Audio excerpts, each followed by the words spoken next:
For those of you in person or online who take my class, it might be a little bit of an overview, but it's always good to kind of reinforce these basic things. So it rolls off the tongue like that.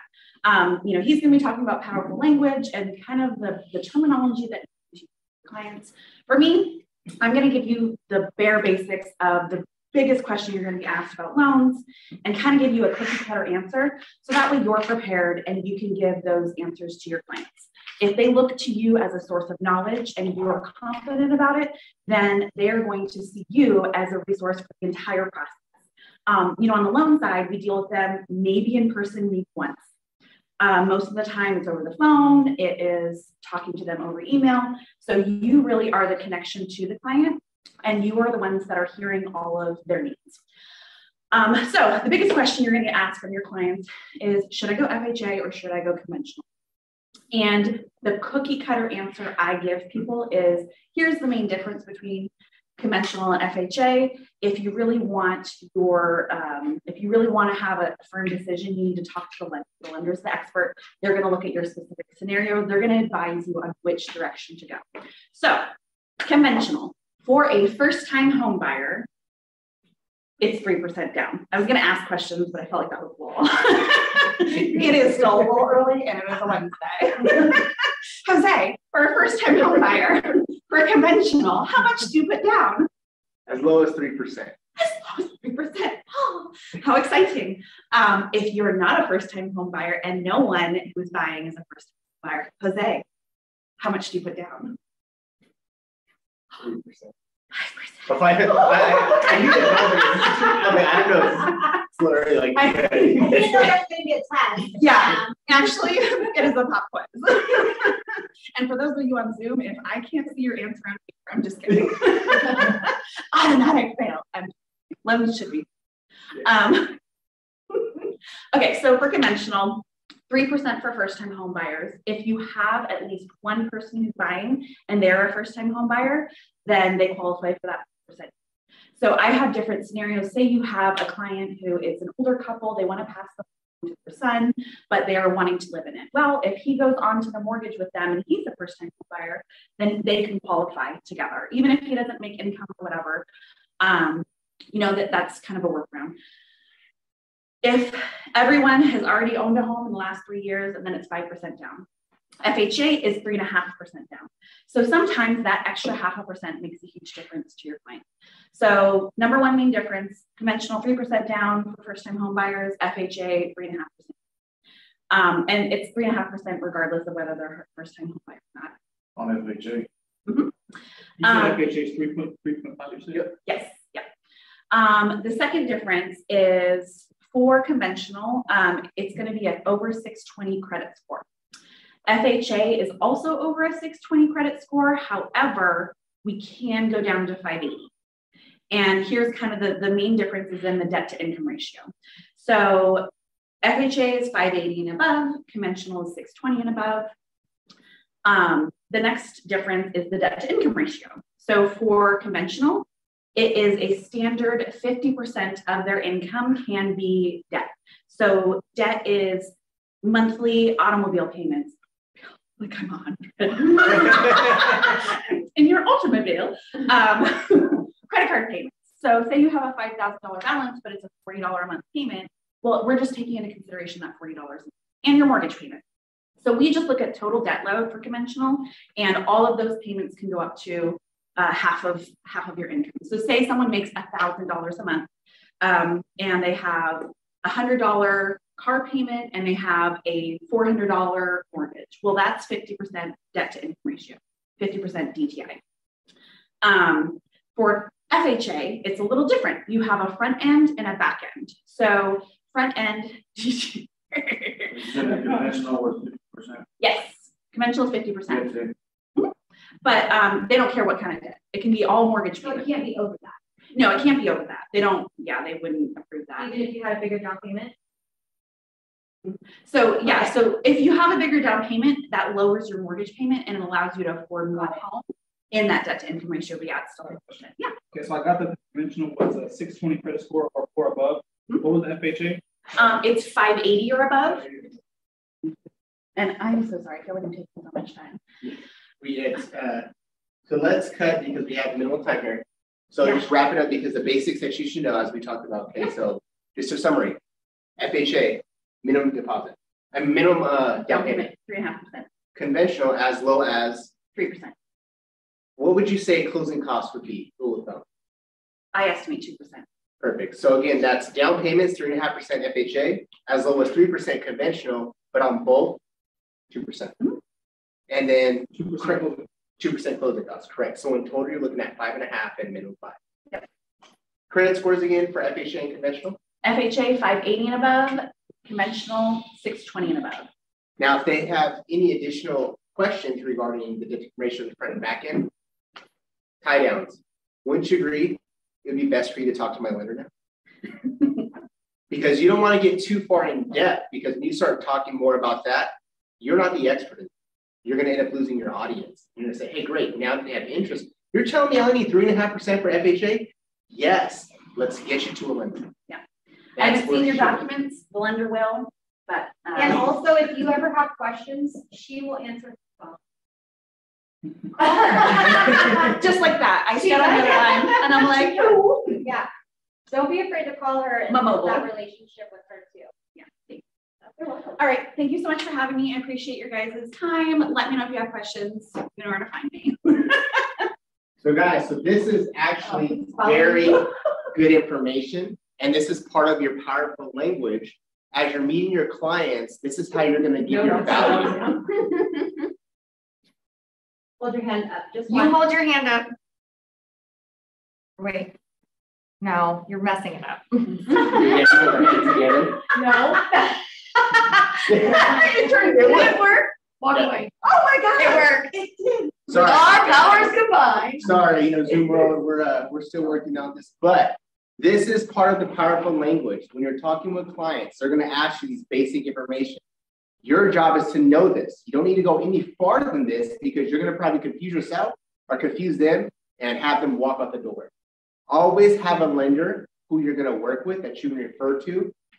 That way you can get them in the door and they can do the rest. Okay. So this is actually a very good information for those doing open houses right now, who's actually calling your sphere, or just having this conversation in general. Know the basics. Your main objective is to make something difficult simple. Okay, now let's get into this. So today, powerful language. You guys are like, what are you talking about, Jose? Powerful language. Understand that real estate is language. This is a set of skills you have to learn. It's not just getting your license. It's more to it, just like any other job you do. You got to learn your job. So let's get into the first slide.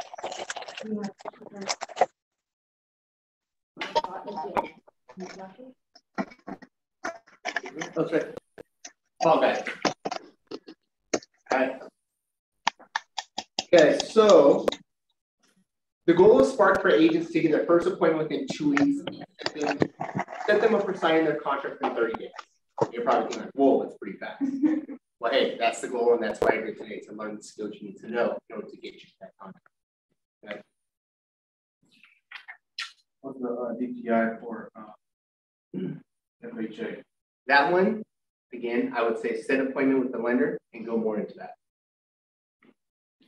Close to 50% like conventional, or again, talk to the lender. Because we're agents. That's why you don't want too far in depth into that until you actually know that and you feel comfortable with repeating that. Until then, that's it. Question. Let me get you to my. Okay. So here's a secret to being a successful real estate agent. There is no secret. This is not rocket science. It's a set of skills that you're learning. Success leaves clues, so we know exactly what successful agents do every day. Every day, agents do 2 types of activities. They grow their business, they run their business. Growing your business, lead generate for buyers and sellers. 2, make seller listing presentations and get listings. 3, make buyer presentations and get listings. 4, preview real estate. Previewing real estate is very important because you are the market expert. You should know what's going on in certain areas. In Natomas, how the trends are going. What do we see prices going over? Viewing real estate and knowing what to look for. That way when you hear your clients, they're like, hey, we're looking for a second living room. Okay, so this is what you want. I know some properties that have that of interest. Also, watch the trends. Look online. See how long homes are staying on the market. Right now in this market, we're seeing in between 1 to about 10 days. with multiple offers. Know that, because that way, the more you're able to inform your clients up front, the more they know and the more confident they feel with you. Run business. 1, market seller listings. 2, show buyer houses. 3, negotiate contracts. 4, transaction management to closing. Vendor management, set goals, compliance, risk management. Attend training and coaching, most importantly, especially when you're first starting out. And the goal is to make the money so you can manage them.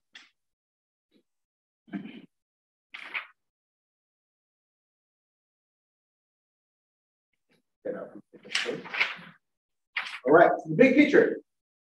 The focus of today's Spark session is memorizing and internalizing scripts, learning scripts.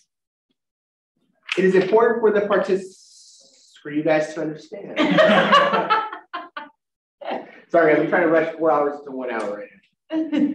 So the goal is so you understand how to look at scripts, how to read scripts, how to memorize scripts, and what are scripts benefiting you. Okay. Practicing scripts allows your business to grow. We're not here to not grow. That's why you came to the industry, to where it's on you. Growth is huge. They help you communicate your value, as we were talking earlier regarding open houses. When you meet clients, give your value. Okay. Scripts help you uncover the motivation. Don't stop at the first no, dig deeper, but you have to know what questions to ask to actually find that motivation.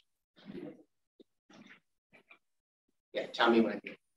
You're good, right there. Scripts allow you to have a rehearsed response and deliver a powerful message. This is how it's conversation, guys. When you know what to say at that moment, you have such a bigger impact, which is going to lead to an appointment, which an appointment will lead to a contract, which a contract will lead to a paycheck. That's what it is.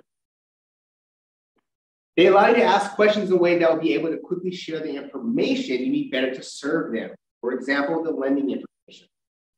Know only so much to catch your attention, steer them off to the next. But also know that you're always here to help. Most importantly, that I think is a big thing, scripts help you gain confidence. Now, I'm sure you guys understand that the more confident you feel, the more better you're going to show up. Okay. You guys have any questions before we move on to the next section regarding scripts? Where can we find like some good scripts? You should have in your Ignite information, you should have scripts. There's a lot of scripts. I'm not going to say, hey, try to find the perfect script. There's no such thing as a perfect script. The fact is just learn the language, because then after you learn the language, read the script from start to end. Don't add your own style there yet. Once you memorize the script and understand what you're doing, then you add on. We tend to want to make it our own as new agents. I do that as myself. And you're kind of just confusing yourself. Just read it word by word, and then you add your own skill. All right. So, guys, read through the phase on the slide. Who like through the first line, second, third? Just speak up. What was your question? I'll read first. Perfect. Did you find everything you're looking for? Great. Go ahead, look around, and please let me know if I can. Awesome. I see you admiring that big screen TV. Are you looking to get one for the big game this weekend? Do you see that you're just building rapport? You're not going to say, hey, you want to buy? No, you're just making conversation. You're opening the door to, hey, let's chat. Okay? The phrases on the slide are typically well known and commonly used in sales and service industries. You probably heard this similarly: shopping in stores, looking for clothes, something for Ashley Cow, shopping for a car, go ahead and look around, let me know if you like your car. So you're going to find these similar phrases in sales industry jobs. Like I said, this isn't something that you have not heard before. It's just something you have to learn right now. These scripts should be seen as tools. And as we know, if you're a contractor, your tools are going to be your hammers and your screws and your everything else with that. Real estate, this is part of it. This is what you're going to have in your tool chest. This is what you're going to pull out when you're actually talking to those clients, when you're actually open house, when you're following up on those people. So now we're going to get into an activity, and then we're kind of bouncing back and forth, but I want to make sure that I hit on the main points of what you should actually. So what are limiting beliefs, and how can a limiting belief hold you back from achieving what you want? Limiting beliefs are negative thoughts or self-talk that hold us back. And we like to refer to that as that drunk. That's that person that's telling you, I'm nervous, I'm scared, don't do it. And they scream loud. And that other person is like, just do it. There's nothing to do it. There's nothing to worry about. But we tend to know that limiting belief is very loud and clear, but we have to learn that there's others on the other side, and you have to give it a try. You're in a do activity. You need to do the job. You need to do the work. You need to learn the scripts, and then you'll see the success. So we're going to complete this activity. So it should be in your participant guide. It's Page 4. Page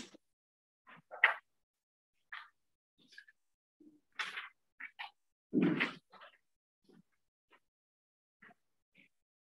So those in Zoom, we're on page 4 of your activity. We're going to do a short activity. We're going to keep it short just because we are on a time constraint. First one.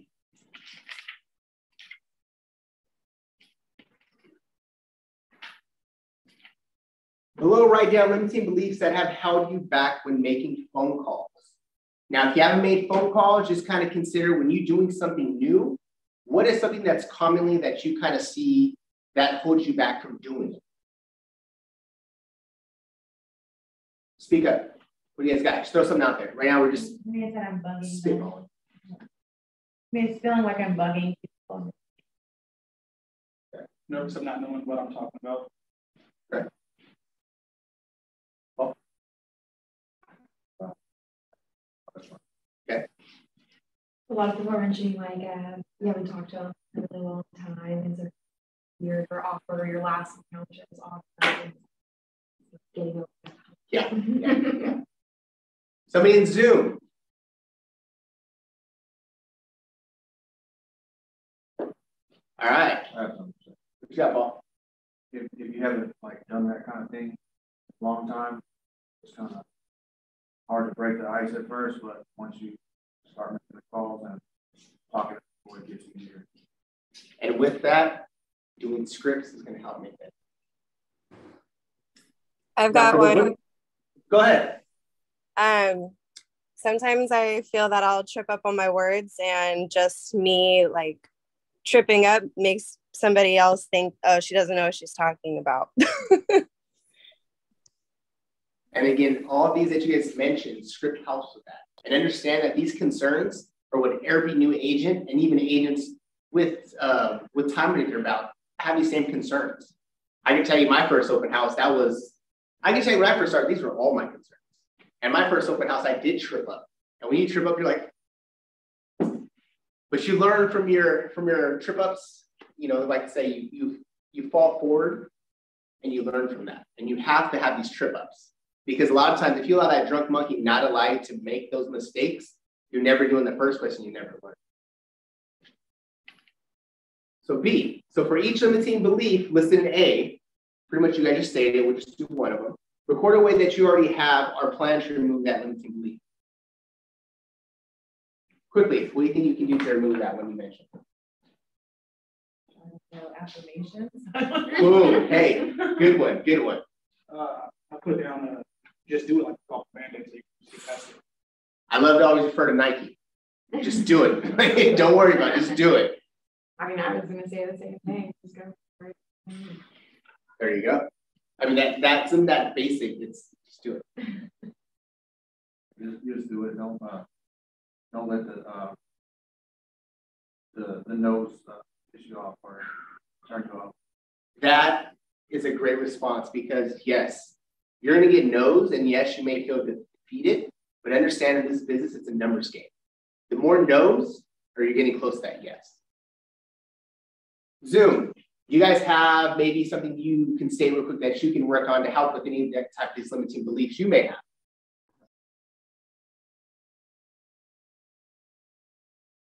All right. Okay, part 2. Pick a limited belief you listed in part A from the above and record it below, which I'm sure you guys already have. With your partner, now we're going to skip over with this partner just because we have time constraint.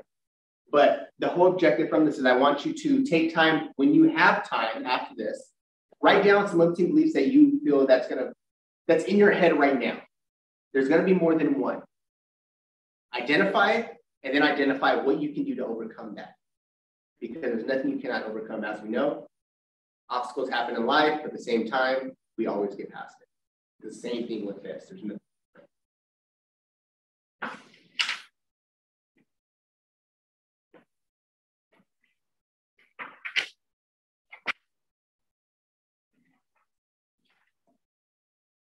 Communication is about what they think are they're saying. It's about what someone actually hears.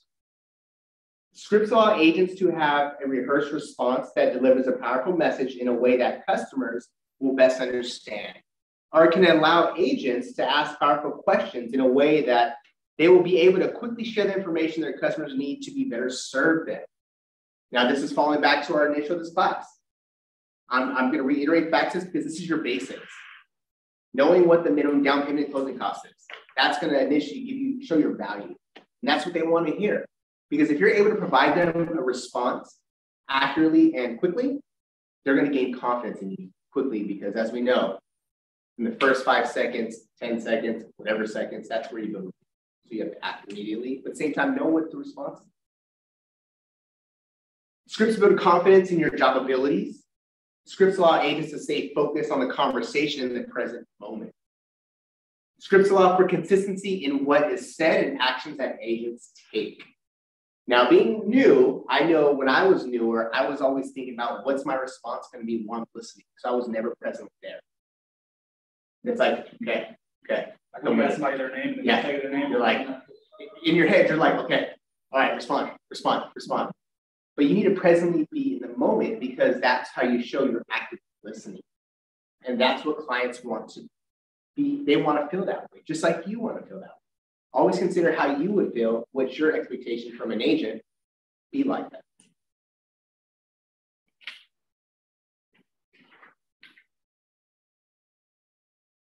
So we're going to go into a video on how to use scripts. Let me supposed to do this.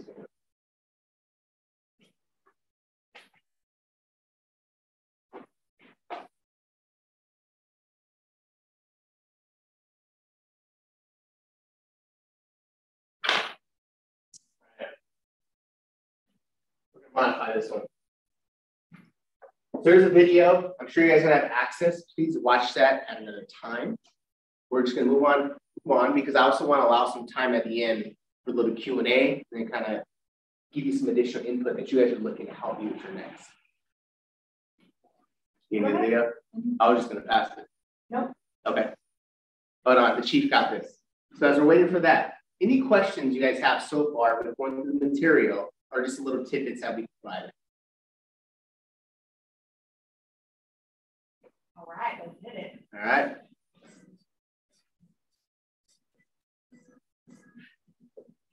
Hi, I'm Jeff Lowe, and I'm going to tell you the top 5 things that you need to know about using scripts. Step 1. Do people want to hear it? Top agent in the office, your team leader, a maths coach, or of course, Keller Williams University. Yeah, we do. We're going to need to do a total transformation of instead of talking and telling, of asking questions. Selling isn't telling. Selling is asking a series of questions that leads to desired response. So instead of talking so much, we need to get Sorry, I don't think you're sharing the audio with your Zoom people. I am. They can hear it. We can hear it. The habit of asking questions, and asking questions gives us control of the conversation. Control of the conversation gives us our ultimate outcome, which is an appointment set or a closing. Step 3, we need to listen with good intentions. Well, what I mean by that is we need to listen to their answers instead of just listening to them talk and asking another question that comes to mind. For example, instead of asking a seller where they're moving to and then going on to the next question, how soon would you like to be there? Ask them, where are you moving to? And when they give you a response, ask them, what takes you there? Step 4 in becoming better at scripts is we need to learn to mimic, mirror, and match the prospect. What I mean by that is we have to listen to their tone of voice. We have to speed up or slow down based on how fast the prospect is talking. That means when they respond and say, we're moving to Toledo, oh, Toledo, that's exciting. what takes you there. 93% of communication is body language and tonality. And that means only 7% are the words that we say or the questions that we ask. Step 5, we need to take these 5 points and practice them daily. If you think of NFL teams, they practice 50, 60 hours on the practice field for a 1-hour game. Our game is our presentations and our appointments, and we need to practice daily everything that we've learned every single day before we meet with our clients. When it comes to scripts, my biggest aha is that everybody has their own scripts. We're pre-programmed to have scripts, and we're talking and asking questions that are scripted. However, what we found is that most of our own scripts are no good. And so we have to learn the right scripts, the right questions to maintain control of the conversation. Thanks for watching KW Connect. Make it a great day. Thanks, Connor.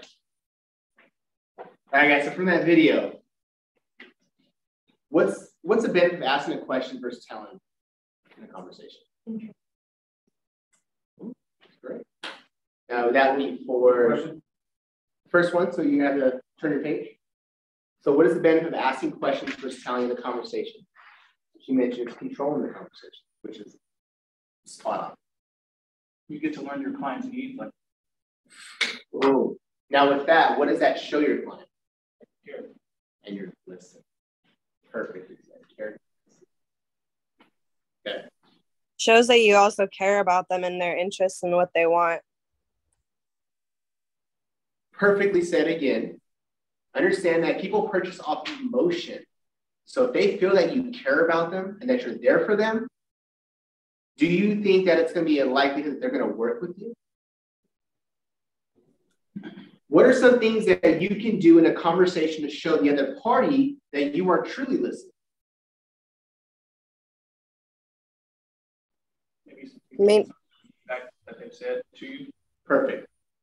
Perfect. He said, repeat what they said to you. And you, as you were saying on Zoom? Maintaining eye contact and just giving like a visual, like body movement, head nod, just something to let them know that you're actually intentionally listening to them. Ooh, use a very strong word in that, intentional. Perfectly said on that, and head nods, yes, because that's showing that you are listening, and it's also a tie down. What else do you guys got? I think asking questions engages the conversation. It gives them more something to say. Perfectly said. The more questions you can ask, the more they're going to be involved. And the more they're involved, the more they're going to feel. Elaborate on whatever they're pitching to you, right? Like Exactly. whatever they say, go deeper. Exactly. Go deeper, Connor. Thanks for that, too. When you are having a conversation with people, you don't stop after the first question. For example, if you're moving to Toledo, great. You're moving to Toledo. Can you tell me what's bringing you to Toledo? And then you let them answer. If it's either family, friends, or work.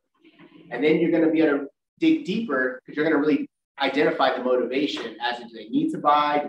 Why are they moving? You know, if it's a job relocation, that way you can really identify that client. How does the tone of voice and body language affect the conversation? It's awkward, sorry. Sometimes it's awkward, like if you're just like standing there or you're monotone or you're not really engaging, it's like really awkward. You know? Correct. So questions is really big. You have to keep asking questions. Your job is to ask questions. Ask questions. I just mean like leaning in and making sure they know that you're interested in what they're saying, rather than like or like not really engaging or caring about what they're talking about. That is a perfect response, and perfect statement on don't be on your phone. If you're talking to a client, don't be, oh, hold on, because then you're breaking rapport and you make it feel like they don't matter to you. I love that you put that out there. Anything else in Zoom? Yeah, I got it. Tone, depending on how you talk in your tone, it can come off condescending. Yeah. You know, you're absolutely right on that too. So this kind of falls. There's two different ways, and if you don't have the right tone, they could perceive it in a different way. Yeah, you're absolutely right. And that ties into another area that I'm sure you've all probably been exposed to, and that's a DISC profile. Understand that there's different personalities and different tones that match with other people. Your job is to be able to know your audience, as we know, mirror matching. Be able to identify the personality immediately and know how to respond effectively with them. So that was a great tidbit on that. Great response on that as well. Now, if you guys should have all been exposed to DISC profile. Okay, and I highly recommend that because again, that's going to allow you an opportunity to really maximize your numbers. This is a numbers game, guys. That's why scripts helps. Knowing your audience obviously helps, and knowing how to talk to them. So definitely learn more of the DISC profile. I highly recommend that. That was kind of off topic, but you made a very good point to where it kind of brought me to there. Okay, now let's move to the next part. Sure. Credit score depends on whether people get FHA or professional. Yes. It does, because there's difference between FHA and conventional. So the higher score is yeah. And a good response is that? Contact. Ooh, what's the say? All right. Memorization and practice lead to internalize of scripts. It is important to understand that reading through a script one time is not enough, as we know. Okay. To internalize them and make them sound natural, it takes time and dedicated practice for script to sound natural. You have to practice, guys. Again, this is your job. This is really up to you. This is your skills. And as we know, I'm going to make it simple. Just like any other job, you had a 90-day probation. You were giving some material to study to know your job. This is the same concept. It is a job, it's your business, but you have your job's business. What are 3 negative consequences of failing to learn scripts that you could think off the top of your head? Run out of things to say. Boom. Okay. Not having good answers to questions.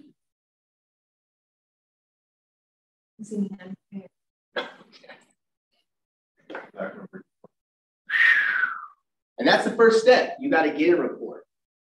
So good answers. Zoom, anything to pick up on that or anything to add on?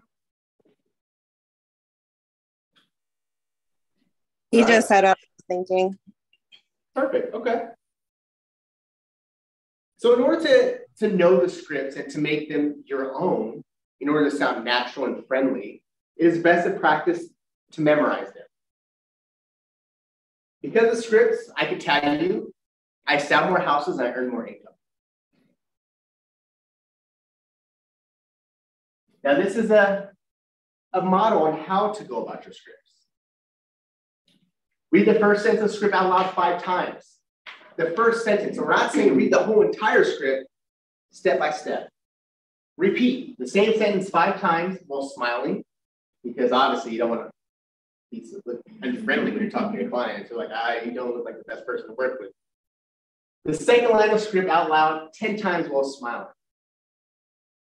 Say the script from memory. Recite the first 2 sentences 10 times with a smile. Say the script by adding 1 sentence at a time, repeating 10 times. Say the entire script as fast as you can 5 times. These are the steps to learn your scripts. And again, it's piece by piece, just like everything else we know. It's a step-by-step process. And that's how you deliver to your clients. The home buying process is a step-by-step process.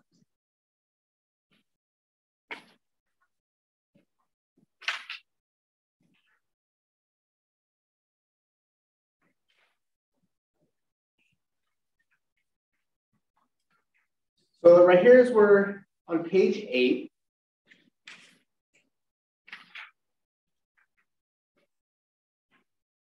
we would do a team activity and pick a script. Do you guys have the scripts on hand? It should be in your Ignite material. Let me check timing.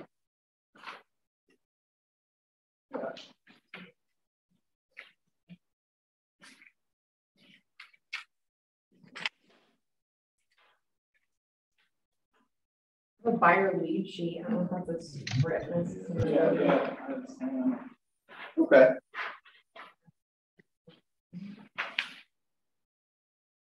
Oh, referral received script Sure. You got one that's pretty. or the database script. Let's see what you got real quick. Make it simple. Let's do this. So we're going to make this one a pretty simple one. This is going to be your database script for those who have the information. I'll just go through it. So Ford. Do you guys know what Ford is? Family, occupation, recreation. Perfect. Now, this isn't so much a script, but it's something that you definitely want to remember as you're in the conversation and when you're building rapport. How's the family? Are you still working at? Are you still enjoying? Did you ever pursue that dream?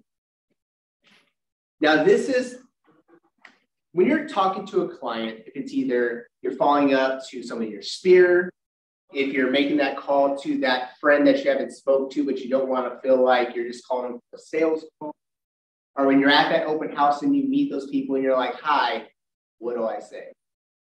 Always remember Ford. It's very basic. How's the family? Are you still working at Target? Are you still enjoying that new dog? Did you ever pursue that dream of, and this is going to allow you to get into rapport, but understand you're going to have with Ford, if it's a past person you know, look on Facebook, look on Instagram. You're like, hey, I seen you recently got that new dog. How's that going? Or when you meet somebody at an open house and you're having a conversation, hey, thank you for taking my open house. How did you come to my open house? Hey, how did you find that? Did the agent send you? No. And then as you're having conversation with them, you talk about the house, you go into. This is a very simple thing you guys should recall because it's helped me plenty of times when building rapport. Because there's no reason you should not build rapport with somebody. If you say, hey, I don't know what to say, roll back to Ford. And if you already asked the questions, dig a little deeper. So we're gonna just do this one short because we're on time, but I also want to allow some time for Q&A. Thank you for giving that. I have a quick question. Sure. On that page with the script where the Ford is, on the second half of it, it says if referral given.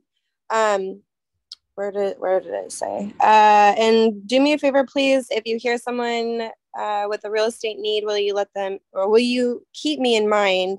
Let me know if you would like my search app. So that search app, Amy mentioned that on the first day on Monday, that we can give out that app and then it would be like sometimes automatic houses would be sent to that person. But my question is, how do I get that app set up for my own personal self to give to other people? And that might be a question I have to have you answer after class, but if it's too in detail, but I just wanted to ask if you're on there. Good question. And I'm sure other people have the same question. What I would do is I just get in contact with Amy because then they're going to get customized to you. Okay. And so that way you know how to share it to your clients. And then that's one app. And then eventually you're going to set up a portal on MLS, which is going to be catered to their given criteria. And that's going to be after you have a meeting with them to know what they're looking for. But giving the app is just an easy way to, hey, let's get looking and let's see what we have. And that's building that rapport as well. Okay, cool. So yeah, thank you. Connect with Amy, and Amy can assist you with that. Okay, awesome. Perfect. All right, so learning your skill, this is the best thing you guys can do right now. If you're like, hey, Jose, what do I have to do right now in order to get me prepared for what I have to do? Get a script partner. If it's even practicing with you guys, practice 15 minutes. Go over the steps on how to do the scripts. Because the more you practice and the more you do, the more you're going to know, the more prepared you will be. So get somebody that you connect with, on a weekly basis. If it's either a newer agent, a seasoned agent, whoever you just want somebody to speak to, or even if you want to record yourself, watch yourself and see how you hear. 1, arrange a script practice partner. Spend 15 minutes each day reciting scripts. This can be face-to-face or virtual, FaceTime, Zoom, however. 2, record yourself saying your scripts. Now, this is an interesting thing because you may not know how you're coming up. Don't be too critical either. Play them back while speaking along with the recording. Do you guys have any additional ideas that you have for building the daily habit of script practice? Do you have any other, besides getting a script partner, besides recording yourself? Could you guys think of something off the top of your head that's like, hey, maybe I could do this to help? Time block. That's your first step too. Time blocking is huge. And this is something you should do on a daily. Is that like making time each day for the time management is huge because as we know, our day can get one thing turns to another, day's over, and then you ask yourself, what did I do today? This is why time management is huge, huge, huge. And you're going to hear this constantly amongst everybody. Time block, time block, time block. Yes, it's not easy, but it's definitely worth it. Okay.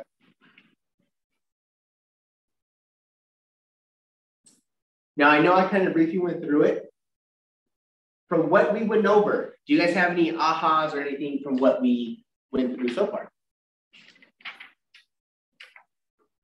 what is aha? Just like aha. Oh, like, It's aha. you know, it's kind of like, it's kind of like that. Like, well, like, hey, that was a good point. Okay, so I want to get to a little Q&A, guys. I should introduce myself up front. I didn't do that because I kind of wanted to get right into material, get through it, and then I can answer you guys' questions. Summary of what we did. Understand scripts are very important. Scripts are what you need to your job. Learn that on a daily basis because that's going to excel your confidence, it's going to excel your knowledge, and you're going to come off as that market expert amongst your clients. You know, people always like to say, fake it till you make it. You're not faking it, but this is how you make it. So my name is Jose Hernandez. So I've been in the industry for about 4.5 years now. I'm the lead agent on the Parma real estate team.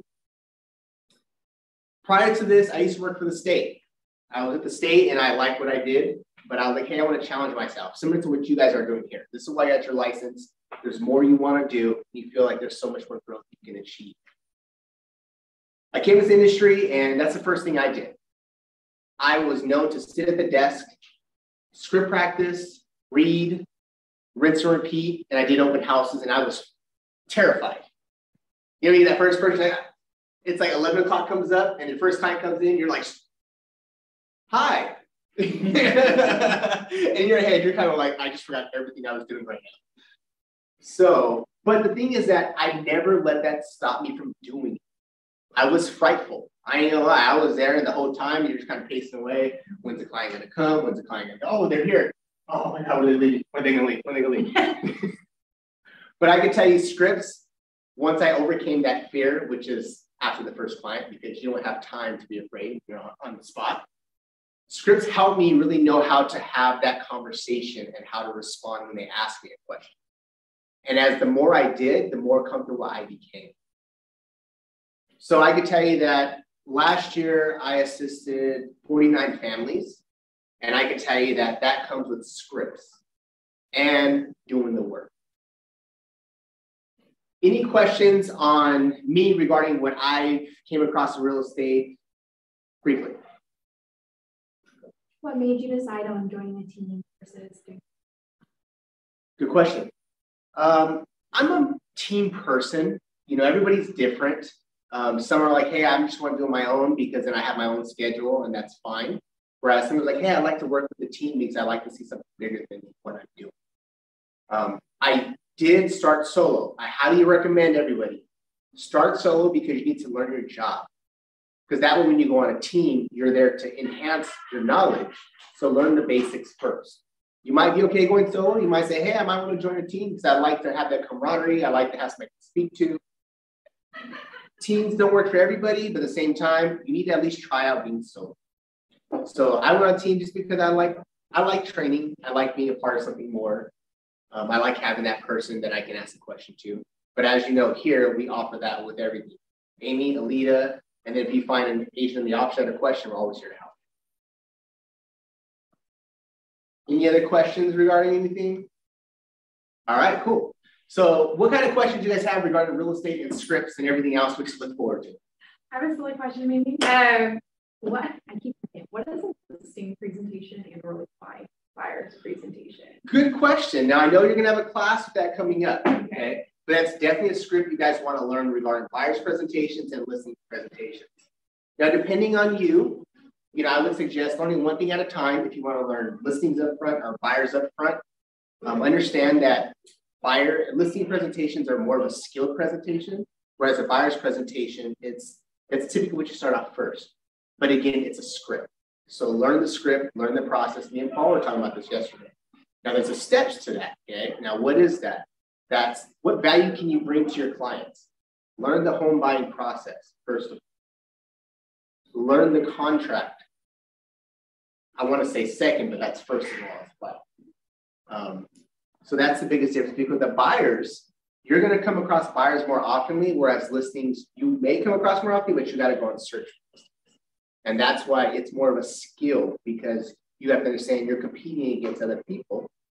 Whereas a buyer's presentation is similar, but there's more ways to go fishing at open houses or to your spirit. So it's basically like, this is why you should choose. That's your value statement. Okay. But then it's going to come down to home buying process, home selling process. Similar activities, but you definitely need to know how to guide that client, if it's buy or sell, during that proposition, because that's how you're going to build your. Do you know what it takes to sell a house? What do you do? When you buy a house, what does that take? What is the down payment closing costs? What is the process from start to end? What's it look like? Any other questions? Anybody in Zoom? Yeah, I have a quick question. Sure. When you first started out, what was the niche that you used to get your first couple of clients? So the question was, you said, what did I do to get my first client? Yeah, like what was your niche? Were you going door to door? Open houses. I went to open houses. Understand that there's different types of lead gens and meant for different. The fastest way to get to a deal is open houses and sphere of influence. Sphere of influence is number one. My niche was open houses.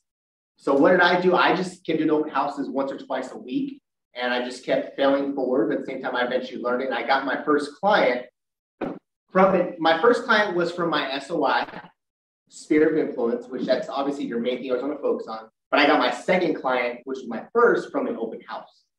And that's where I stumbled over my words, and I owned it, and they appreciated it, and I actually closed them. And you always want to keep in contact.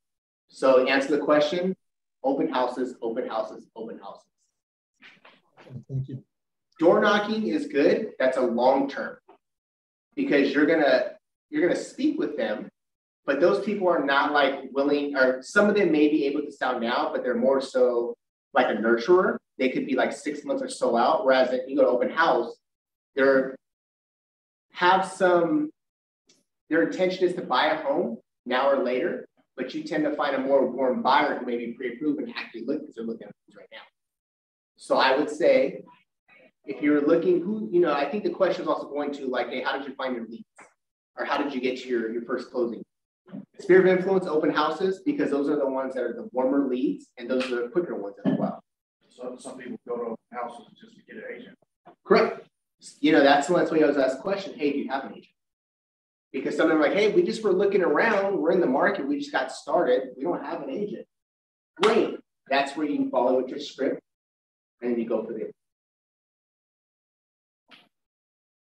Where are we on time? You got 60 seconds. All right. So it was great, guys. I hope you got some value out of this.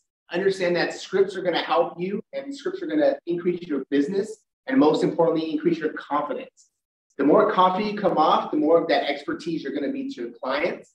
So I'm going to reiterate again, script. Spend at least 15 minutes a day to do it. If it's either by yourself, with a partner, just get it done, because in this business, what you do is going to determine on what your outcome is, and you're here to make money. Can I add to that? Sure. Amy and Alita do a second Power Saturday every month. So the second Saturday of every month, they work on nothing but scripts. So you come to the office, you get a script, they tell you who to call and what to say, and you practice. So think about coming to that. Boom. Yeah. I think thank you for that too, because that's a lot of knowledge. And it's like just for scripts. Like second Saturday? Yeah, and they do it every month as a different topic. So they'll say, this is what you're going to call your sphere and say. And then you practice with people, and then they give you a chance to go call your sphere. And it's just practice. What time do they do that at? I'll check on that for you. I think it's next Saturday. Second Saturday. So you guys, we have to support. It starts at 9 a.m., 9 to noon. Okay. Second Saturday from 9 to 12, Amy and Alita do a class and kind of teach you the scripts at the same time. You get the confidence to call your sphere and call whoever else. So we have the support for you. Take advantage of it because that's what we're all here for. So I'm taking off, but hey, if you guys see me in the office, if you have questions, you want to reach out to me, always feel free. I'm here to be of help. You can get my email from Amy or Alita, or you can just find me anywhere in the office. But hey, I'm always here to help guys who have questions. Don't feel free. Feel free to ask. Sorry, I was sliding in it. Don't feel free. Bye, guys. You did amazing.